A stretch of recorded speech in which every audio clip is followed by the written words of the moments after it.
hindi magkamayaw ang mga manunood sa ginanap na concert ni Jericho Rosales sa Legazpi City. Kahit masama ang kanyang pakiramdam, hindi ito naging hadlang upang mapasaya niya ang kanyang mga tagahanga. Sa gitna ng kanyang performance, ipinakita niya ang kanyang husay sa pagkanta at pagsayaw.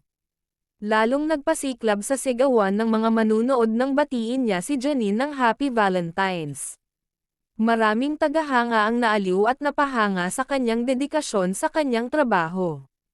Pinatunayan niya na kahit may karamdaman, ang isang tunay na artista ay patuloy na magbibigay saya sa kanyang audience. Ang kanyang boses ay punong-puno pa rin ng emosyon at galing kahit hindi maganda ang kanyang pakiramdam. Naging napaka-espesyal ng gabi para sa lahat ng dumalo sa concert.